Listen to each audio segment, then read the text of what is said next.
Good evening, Fernwood. It is your decade-spanning dude Neil here, and it's time for us to hop back in time with another episode of Mary Hartman, Mary Hartman.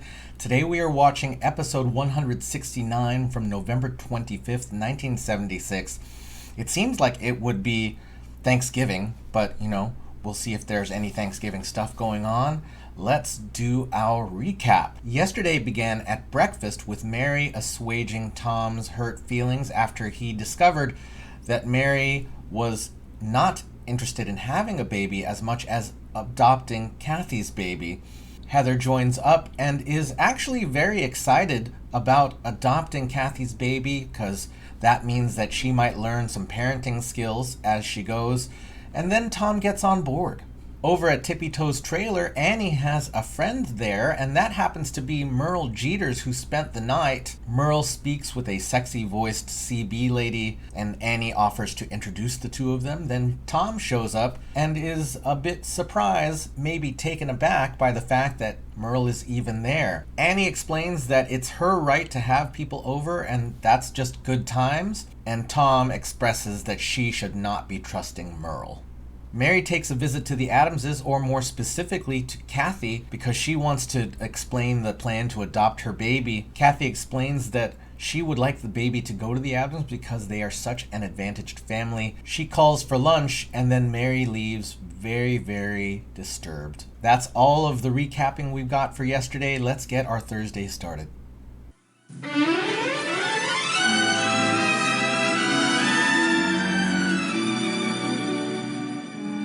Mary Hartman! Mary Hartman!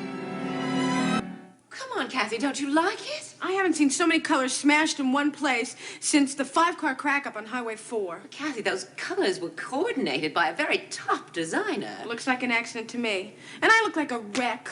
Oh, Kathy, I wish you didn't have such a low opinion of yourself. It might affect the baby. I don't have a low opinion of myself. I just have a low opinion of myself in wraparound rags. When I'm 4 months pregnant, I can't even buy my own clothes. But you agreed to let me shop for you. Yeah, I know, but I thought you'd buy me something like what you're wearing. Oh, this?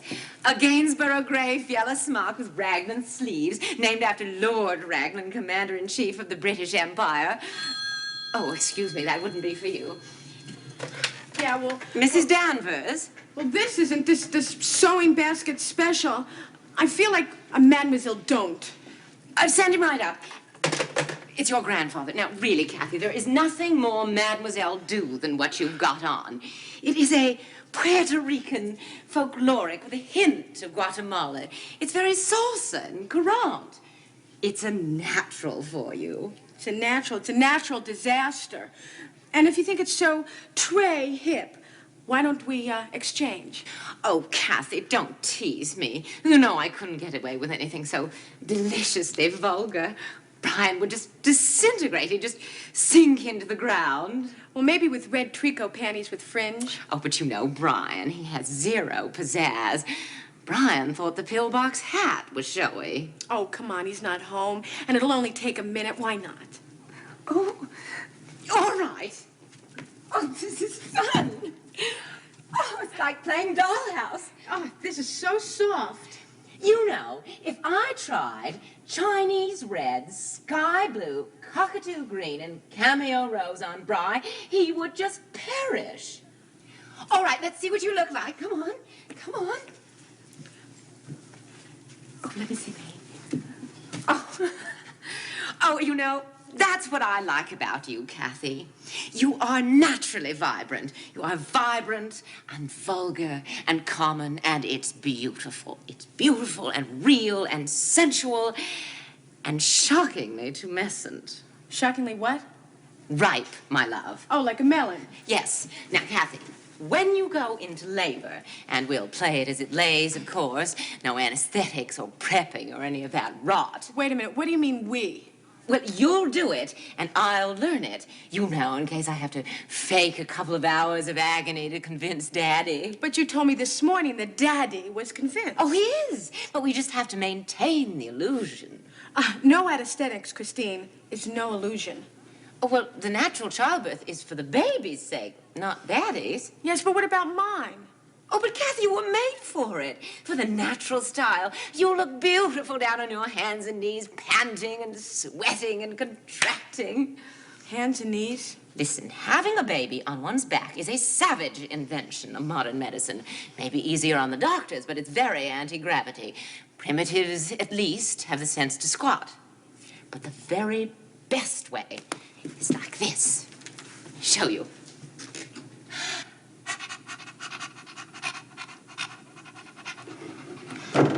Hi, Grandpa. Oh, my God, I'm dying.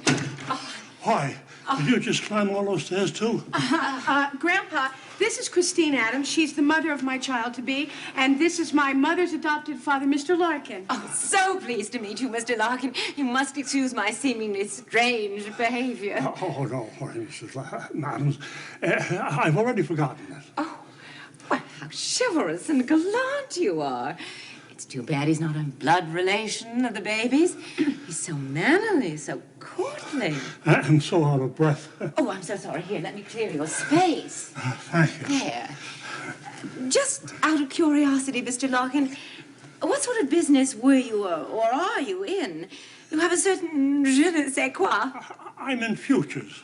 The futures market?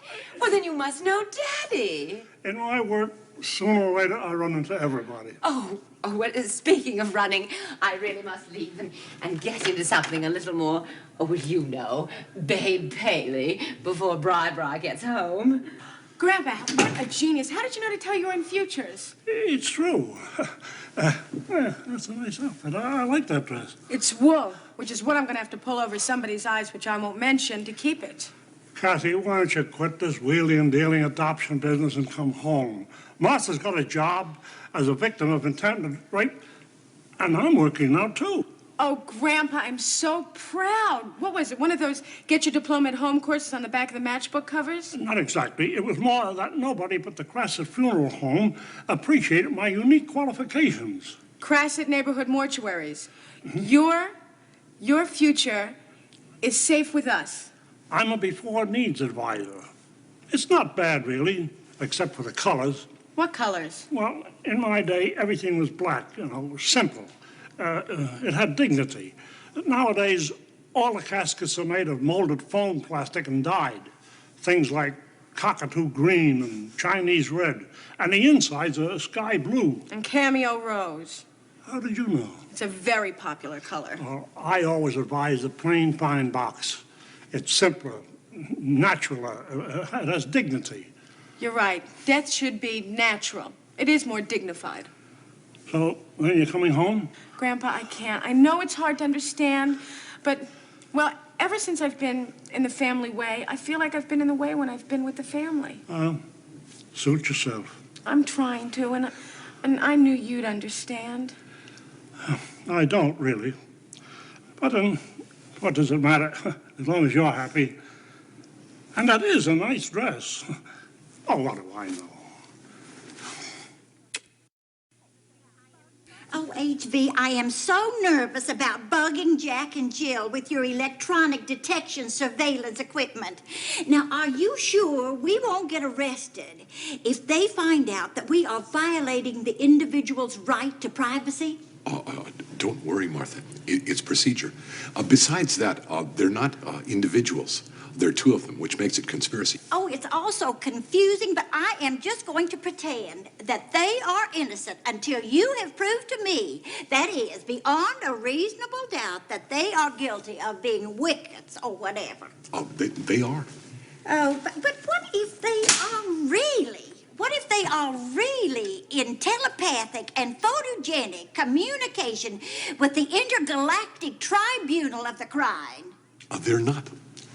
Is your current AC? I don't know. But if they are, then my last hope of finding George is hanging on them. Believe me, these babies will hang themselves. Somehow it was much easier for me as victim of the first-degree assault with intent to rape and maim that I did for those police training films. You were terrific, Martha. Down at the precinct, everybody clapped when we screened your rushes. Oh, that is so sweet. I can't help noticing how sweet your cake is besides. Oh, HV, now look what you made me do. All those compliments made my daisies go into spasms. I think I'll just cover up this whole cake with a great big mum, and they'll never be wiser. A cover-up, eh? Oh, George, I mean HV. Don't tease me. I'm too nervous, about getting extorted. Jack and Jill are going to be here any minute now. Is your low interference transistor converter with the 5-prong connector cables hooked up? No. No. Well, is it in a truck? Is it in a truck like SWAT? Oh, I am so excited. I just love all these technicalities. Now, HV, can you tell me how you're going to do it, or is it a secret? Oh, well, it is a secret, a little one. We don't want to tip off the bad guys on our techniques. It's hard enough to keep pace with the criminal element as it is. Oh, there's Jack and Jill. Now, what am I going to do? Now, how did you say I should act, before? Mark, just act natural and don't be suspicious. And get them to come over here into the dining area. And whatever you do, don't touch the electric can opener. The can opener? Are you going to run it off the wall? Completely off the wall. Oh, HV, you are so fast when it comes to implanting a miniaturized pickup mic into a common household object. All in a day's work, Martha. Oh, and now remember, you want them to talk about money changing hands and try to get them to mention a sum. Now, I'll be in the other room determining the guilt of the suspects. Oh, Jack and Jill! Welcome, come right in. Come right in, and we'll go right over here and have some tea and cakes and talk about money changing hands. And now, Jack, you sit here. You sit right there. And Jill, you sit right over here so we don't have to worry about the appliances blocking our vision. It's so good to see you again, Mrs. Shumway, in person. Jill has seen you often and tells me you found work. She has seen me? Was I in the paper? Oh, seen you in my mind's eye is what Jack meant. It was some sort of acting, it was. Acting. Acting? Oh, yes, I am acting as president of the Fernwood Single Spouses Society until my husband George is returned from the hyper-terrestrial zone. Is that what you meant? I told you, Mrs. Shumway, I didn't want to pry. Yes, it's sad.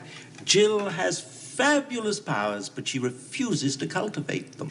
Well, I certainly wouldn't want anyone tuning into my brainwaves unannounced. It's a violation of the right of privacy. Don't you agree? Well, all except for George. I'd give my last cent to be able to talk to his brainwaves again.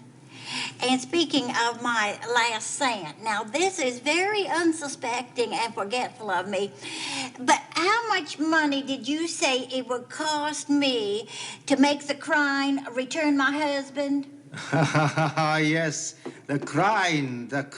We must give her news of the crime. But first, Mrs. Shumway, might I compliment you on your exquisite confectionery art? This large flower is something special. It represents a real variety, I can tell, but the name escapes me. Oh, that? Well, that's a mum. Yes, of course. Mum's the word, the very word I was looking for. It's amazing how a mere pastry can open whole vistas of memory. So true, so true. I remember the first time we contacted the crime by computerized binary signal, of course. That moment, it was just as if we were talking to someone in the next room. Oh, Oh! Jill, oh dear, I'm afraid Jill's having one of her attacks. Her synapses fire spontaneously from time to time, endangering the whole balance of her cranial pan. We must go. Does she need to lie down? No, thank you, Mrs. Shumway. Automotive travel is the best cure. There's a natural affinity between interspace sensitivity and cars. You know. Now, let me help you get Jill up. Yes. You see, most automotive sightings are made on the road in hard tops. Please forgive us. We'll contact you just as soon as we can. But when is George landing? Does he have a date? Don't worry, Mrs. Shumway. We'll make sure you don't miss him. Come along, Jill. Didn't I tell you, Martha? Didn't I say they'd hang themselves? But they didn't say anything incriminating at all. It's the ones who refuse to incriminate themselves that are guilty. It's almost as good as taking the fifth. Naturally, you can't convict on it, but a grand jury indictment and the promise of immunity. But what if they really know where George is? They may be trying to get my last cent, but then maybe they can find my last husband. Don't worry, Martha. It'll all come out in the wash. Oh, I hope so. What am I going to do without George? I'm lost. All these problems, so many problems. And that awful Mom. Oh, thank goodness. Thank goodness at least I can depend on the love. Aha, Mary. It is me come to celebrate the baby of Kathy, eh? Hey, close your eyes, huh? Now, just pretend that you are on the Riviera. Mwah. Tom, you have got to read this article that I am reading. It is about decision-making casualties at home. You know what it says? It says that most people, and I remember the words exactly, most people do not make key choices carefully or of their own free will.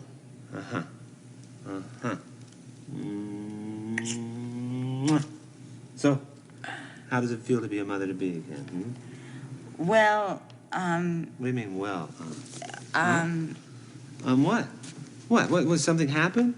What happened? Something legal? Don't we qualify? well, no, honey, it's not that. It's What? we lost to the competition, What? which just happens to be a 40-room mansion owned by Mr. Fern, after whom the entire town is named. You mean to tell me that Kathy would rather give her baby to those Adams creeps than her very own sister? I mean, what kind of a decision is that? I don't know. I just think it may be that particular kind of no that Kathy is very well known for and very pregnant for. Now, some people have a very firm no, but Kathy's no is like a little to the south of Jell-O, not quite room temperature. And my feeling is that it could turn into a yes at like just the slightest shift of free will. Mm-hmm. But until that will shifts, no baby, huh? Well, now it's like a maybe, baby. It's not a here, have a cigar. Well, let's celebrate anyway, huh? Huh? I mean, after all, we can roll our own, you know? We can always have our own kid. Huh? What do you say? Well, I think that has something to do with free will, too. And, Tom, so proud of you that you're not having any of this wine. That's French. Do you like it? Oh, yes, it's has a very, dry and fruity undertaste. And yet the bouquet is, but it would be very bad for you because, you know, French wines would be because of the alcoholic content, you know. Yeah. Well, just watching you get high, I get high from that, so it doesn't matter. Well, good. Now, let me ask you, are you sure that, you know, this isn't making you have one little sip? It's not making you want to have one little sip or anything? Because people who have had what you had can, you know, suffer a relapse, you know, from one minor sip. from one minor little setback. Don't worry about me having a setback. I'm not going to have a setback. I don't have to have a setback. Listen, you want to start tonight? Huh? Do you want to? You want to start tonight? What do you mean, start a real live baby? Yeah, you know? I mean, little Tom Hartman, you know? Maybe he'll kind of even look a little bit like me, I guess. Yeah. You know, and then he can learn the business, and then Heather can help out and learn to be a little mother, huh? So I was right, you do mean a baby. Yeah, you know, they have our very own. Now, I just want to make sure, is this particular decision of yours one of free will? I'm, Positive. Well, let me ask you one more thing. Have you weighed both sides of this issue carefully? I have weighed both sides, okay, sweetheart? Hey, look, I just want to have my very own son. Now, what if it turns out to be a daughter? Is Tom a healthy name for a girl? Well, if it turns out to be a daughter, we can just try a third time. Oh, well, let's not get carried away by it. Let's get carried away. Tom, that tickles. What, that? Yeah, that tickles, right I'm there. just that beginning tickles. to feel just a little silly. Yeah, Just no, a little silly, and I'm very serious about this. I mean, I'm very serious that it does tickle me, you know. Well, I'm don't very be so serious, No, all I right? just want, it's the other side. I mean, the other side. the other side over here? No, You Tom, here? no, I mean the other side. The other side. All right, all No, right. it's the other Okay, side okay, of the okay. baby. Of Okay, the baby. okay. I I'll mean, be a good that's boy. serious now. I'll be a good boy. Okay. Now, It's the other side of the baby. what other side? The other side? Well, you know, there are the swollen ankles for one, and then the school system. I mean, you know, our educational system happens to be very uneducational at the moment. And, you know, then there's the getting up all night, you know, for the formulas and the Pampers and all that. And while I might say that the undercovering in the Pampers does keep the baby very dry, you still do have to change the baby, even if you're on a bus on the way to the doctor, who is right at this moment very expensive. They all are, you know. And, of course, it also affects making decisions. I mean, when you have a baby, there are many decisions that you have to make that don't have to do with your own free will. And then, of course, it makes it very hard to go to France when you have a baby who can't sit up and eat in the restaurant. So why don't we just go to France again and forget the baby? Oh, that's funny. I said France again, and we've never even been to France. Guess what I'm going to do, madame? What? I'm going to take you to the France, to the England, to the Italy, to the India, huh? All in one big leap, huh? I think I'm kidding. You're sick. Oh, You know what we are going to do? what? We're going to make the world a bigger and better place, huh? All right? Tom, What? is this of our own free will? Honey, where there's a will, there's a way. Why? Allons. To the bedroom, eh? Wow. We had a bit of a fashion show at the start with Kathy showing off her disco-era dress, but also not being terribly excited about it, because it seemed to be more of a Christine choice than a Kathy choice. And this is where Kathy is bucking against the lack of autonomy that she has, and I totally get that. There were at least a couple times I remember Christine describing Kathy as vulgar, and that Christine might think it's a compliment, but it's really not. Then we find out that Christine specifically is saying there's no anesthesia involved in the birth, and I feel like that's kind of a mother choice and not an adoptive mother choice, but you tell me, because it doesn't seem right.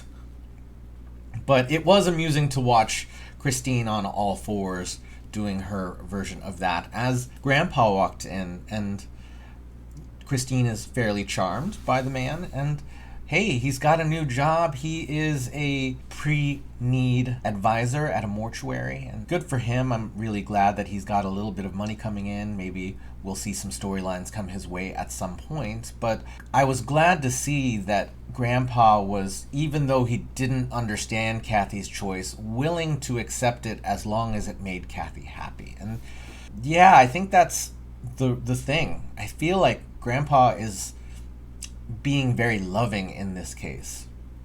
And generally, I think Grandpa is a loving grandfather, but there are so many different reactions, and he doesn't agree with Kathy's choice to let the Adamses have the baby, but it's Kathy's life that he doesn't really get to make decisions in. He can have an opinion, but in the meantime, he's just going to be the supportive grandpa that he can be. Then we cut over to the Shumway household with Martha and HB, and HB is planting a bug in the appliance in the middle of the table while Martha makes a cake. But their plan is to find Jack and Jill guilty of something. And Jack and Jill show up, and it's really clear, and I missed this on first look, but Jack very clearly inspects the cord that goes to the can opener. He clues to Jill that mum's the word. And then Jill is imagining there's someone listening in the other room. So they've clearly made what's going on. They understand the situation, and they're doing their best to not reveal what's anything incriminating. And that's what's frustrating when they're gone, is that they didn't accomplish anything. And for some reason, HB suggests that them not saying something is just as guilt-making as them saying something, but not in this person's mind. At least as far as I understand detective interviews, being able to say something is good. Now, wait a second. Sometimes people do hide things, and a detective would know when someone was hiding something. And yes, they are hiding something, but also they haven't said anything and they left pretty much immediately. So there's no actual evidence except that we understand that they made the situation. Like, they figured out what was going on. That's not what HB says, though. What HB says is that they didn't say anything, therefore they're guilty, which is really incorrect. But we can say that, yeah, they're suspicious. They're what we call sus. And then we see Martha getting close to HB again. Then we've got our scene with Tom coming home really, really in a joyful mood. I think as joyful as I ever remember seeing Tom, at the prospect of having a new child in the family. And that would be, in his mind, the one that they were planning to adopt from Kathy. And sadly, Mary has to disappoint him. This is where things get tough, because Tom is still in the mood to have a child. Like, he's got that in the mind. And 2 episodes ago, he didn't have this as an idea at all. So he is really, really excited about this prospect for their family. But here's where it's hard. It's very clear that Mary doesn't want to be pregnant. She doesn't want to go through that.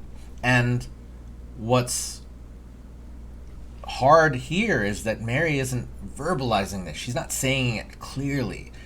Could Tom be picking up on things? Yeah, in real life, he could. But this is a TV show, and sometimes even in real life, people don't pick up on things. So I hope that Mary will actually put out there that she's not into it. It looks like they went to bed, so we'll see what happens. But, just going to have sex doesn't mean that a child's going to happen automatically. I've never tried to have a child, but, based on conversations and stuff, I think it's a little harder than just having sex one time. And, they've had plenty of sex without making a child. Well, they had one child, but you know what I mean. But I feel like there's an ethical quandary here, because Mary was the one who planted the seed in Tom of having a child, and she did it not for her reasons of her Tom and Mary family. She did it to save Kathy from issues. And it's a scheme, and it doesn't necessarily work that way. And I feel like if the conversation had been clear that this is the idea, we want to adopt Kathy's child so she doesn't have to give the baby up to another family, then it might not have planted quite the same seed in Tom. You know, the My Boy Bill song that they sang just a couple of episodes ago. But at this point, Tom is very eager, and he needs to be clarified on Mary's feelings. And Mary, we know how Mary deals with her feelings. She doesn't ever clarify them. She hides them as much as she can. I mean, you still see them on her face and stuff, but, you know, characters in TV shows don't always pick up on those micro expressions. So, hey everyone, that's what I've got to say about this episode. Thank you so much for coming back some decades with me. Thank you so much for sharing your thoughts and feelings in the comments. I really want to hear what you have to say about what's going on in this episode, so let's do this. Thank you for watching, and we will see you at the end of the week tomorrow night in Fernwood.